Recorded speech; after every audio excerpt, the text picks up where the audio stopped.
সর্বপ্রথম আমি আমার প্রিয় পরম, আমার জীবনরথের সারথি পরম দয়াল শ্রী শ্রী ঠাকুরের চরণে আমার আবু প্রণাম। তারি লীলার সঙ্গী জগৎ জননী পরমারাধ্যা শ্রী শ্রী বড় মায়ের চরণে প্রণাম। পরম পূজ্যপাদ পিতৃদেব শ্রী শ্রী বর্ধার চরণে প্রণাম। পরম পূজ্যপাদ বিশ্ব সৎসঙ্গের সঙ্গ আচার্য দেব শ্রী শ্রী দাদার চরণে প্রণাম। পরম পূজ্যপাদ অভিন দাদা, আমার প্রাণের প্রিয় শ্রদ্ধেয় দাদারা, ভক্তিমতী মায়েরা, স্নেহের ছোট ছোট ভাই বোনেরা এবং আরো এই প্রভুর কথা কীর্তনে মহতি সৎসঙ্গে সূক্ষ্ম রূপে যারা অবস্থিত করছেন তাদেরও চরণে আমার নিজের হৃদয় নিংড়ানো আনন্দিত জয় গুরু এবং যথাযোগ্য স্থানে প্রণাম নিবেদন। যে ঠাকুরের না কতটা পছন্দ করেন না, তো এটা আমরা সব সময় সেই করোনা কাল থেকে যে অনলাইনের সৎসঙ্গের মাধ্যমে যুগযুক্ত হয়ে শুনে আসছি, জেনে আসছি শ্রদ্ধেয় দাদাদের কাছ থেকে। শ্রদ্ধেয় দাদা মায়ের আমার যেহেতু আমার প্রথমবার এই প্রসঙ্গ, তো অনেক এদিক ওদিক হবে, একটু আপনারা আমার কথাগুলি মালা গেঁথে নেবেন এবং আমার ভুলকে শুধরিয়ে দেবেন, আমি যেন আমার প্রভুকে নিয়ে তার আমার পথ চলাটা আরো সুগম করতে পারি। তো আজকের যারা যেই উদ্দেশ্যে মহতি সৎসঙ্গ রেখেছে আজকের এই পবিত্র দিনে 23 জানুয়ারি, পবিত্র একটা দিন, আমার বাগদেবী সরস্বতী মাতার আজকে তার পুজোর দিন। আমি মাতা সরস্বতী বাগদেবীর চরণে আমার প্রণাম জানাই। এবং আজকে 23 জানুয়ারি আপনারা জানেন আমাদের ভারতের বিশ্ববিখ্যাত নেতা নেতাজি সুভাষচন্দ্র বোস, তারই জন্মদিন আজকে। উনি যেখানে থাকেন না কেন আমি তার জন্য পরম পিতার চরণে মঙ্গল প্রার্থনা করি এবং আমরা এভাবে এই নেতাগুলাকে যেন আবার আমাদের মাঝে ফিরে পাই, এই প্রভুর আদর্শ নিয়ে পুরা বিশ্বকে সেই পথ দেখাতে পারে, সেই যেন পুণ্যাত্মারা আবার ফিরে আসে, প্রভুর দয়ালের চরণ আমি সেটাও প্রার্থনা জানাই। আজকে এই মুহূর্তে সৎসঙ্গ রেখেছে শ্রীমতী মনু সরকার মা, রেখাকুণ্ড মা, তাদের পরিবারের প্রতি প্রত্যেকের সার্বিক সুস্থতা, সকলের মঙ্গল, ইষ্টুচ্চল মঙ্গল প্রার্থনা জানাই এবং উপস্থিত প্রতি প্রত্যেকের জন্য প্রভুর চরণে মঙ্গল প্রার্থনা জানাই।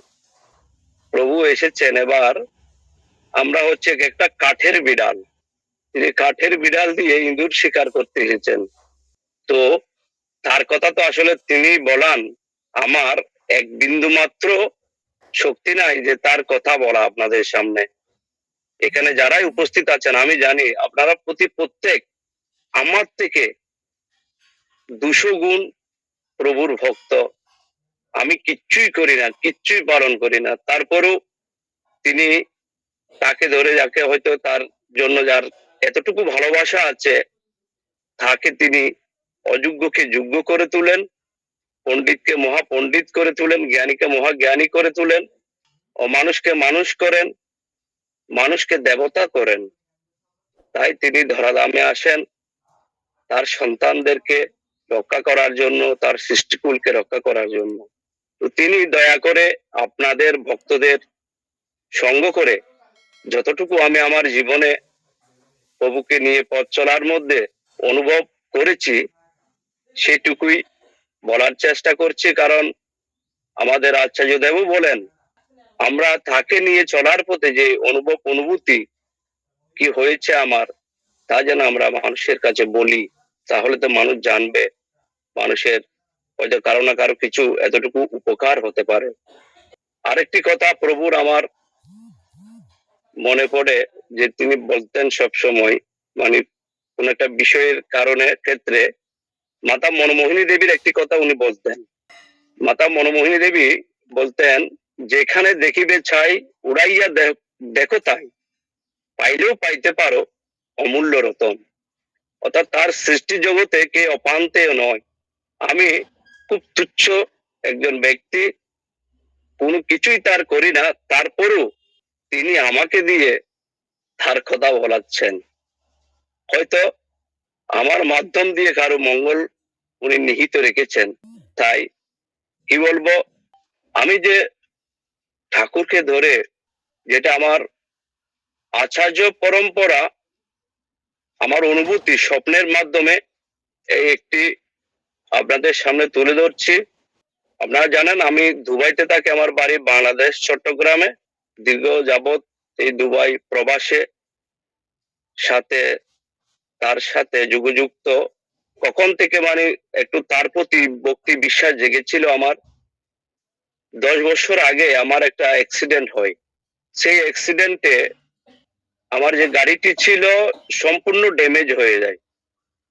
আর সেখানে আমি তার দয়াটুকু অনুভব করেছি।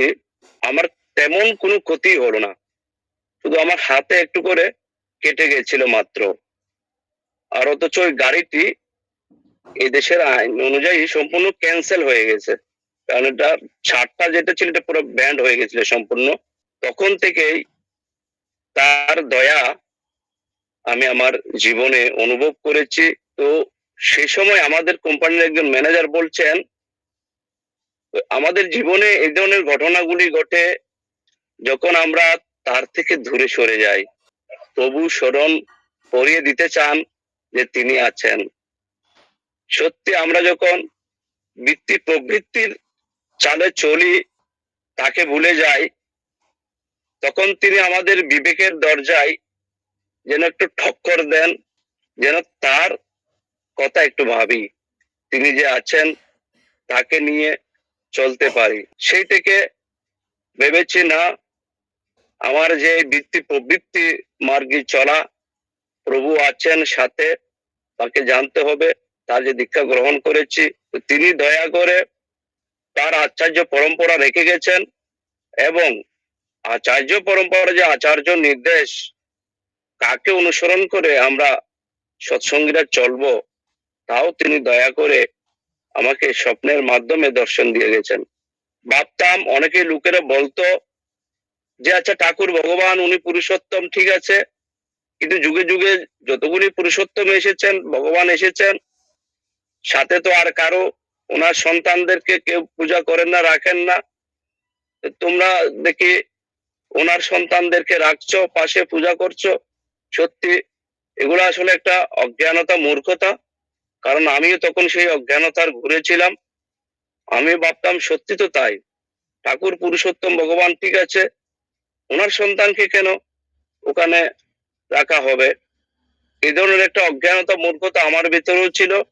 যখন আস্তে আস্তে এই সঙ্গ করার মাধ্যমে, যে ঠাকুরের একটা কথা আছে আসলে শ্রদ্ধা দাদা মায়েরা, যে শ্রদ্ধার চাষ করতে হয়।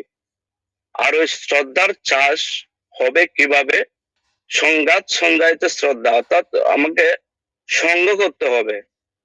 এই যে করোনা কাল থেকে আমরা, তিনি দয়া করে আমাদেরকে অনলাইন ভার্চুয়াল প্ল্যাটফর্ম দিয়েছেন, প্রতিনিয়ত যখনই সুযোগ পাচ্ছি তার সঙ্গ করার চেষ্টা করছি, কাজের মাধ্যমে থেকেও। এই সঙ্গ করতে করতে আমাদের শ্রদ্ধা আসে, আর শ্রদ্ধা আসলে ভক্তি আসে, ভক্তি আসলে জ্ঞান আসে, আর জ্ঞান আসলে সর্বভূতে আত্মভূত আসে, অর্থাৎ তার সৃষ্টি প্রতিটি জীবকণার মধ্যে নিজের আত্মাকে অনুভব করা যায়। আর সর্বভূত আত্মভূত আসলেই আসে অহিংসা, আর অহিংসা হচ্ছে প্রেম। তো এই যে আজকে প্রতিনিয়ত আমরা অনলাইন সৎসঙ্গে যুক্ত হচ্ছি, এটা বর্তমান সমাজে এটা অতীব জরুরি। যদি আমরা আমাদের নিজেদের পরিবার সন্তানদেরকে তার সাথে যুগযুক্ত রাখতে পারি, তাহলে এই শ্রদ্ধার হ্রাসটা সংগঠিত হবে, আমাদের ভিতরে শ্রদ্ধা আসবে, ভক্তি আসবে, আর আমরা প্রকৃষ্ট জ্ঞানী হয়ে উঠতে পারবো। তো আমি প্রবাসে আছি এই দুবাইয়ের মধ্যে, 6টা স্টেট নিয়ে এই ইউএই, আরব ইমারাত, তার মধ্যে Dubai, Abu Dhabi, Ajman, Ras al Khaimah, Fujairah, Sharjah, এরকম 6টি স্টেট নিয়ে। তার মধ্যে আমি আছি ফুজাইরা স্টেটে। এখানে পাহাড় ঘেরা, চারদিকে পাহাড় আর পাহাড় আর গ্রাম, এখানে অনেক লোক সংখ্যা কম, তেমন নাই। তো আমি একদিন স্বপ্নে দেখছি, সিসি দাদা ছিলেন তখন, এটা করোনা আসার পূর্বের ঘটনা। সিসি দাদা পাহাড় দিয়ে তার ঋত্বিক সঙ্গদেরকে নিয়ে, দাদাদেরকে নিয়ে উনি যেন জায়গা দেখছেন, এভাবে তিনি পাহাড়ের উপর দিয়ে জায়গা দেখছেন, হাঁটছেন। আর আমি আমার গাড়ি নিয়ে নিচে নিচে রাস্তা দিয়ে যাচ্ছি।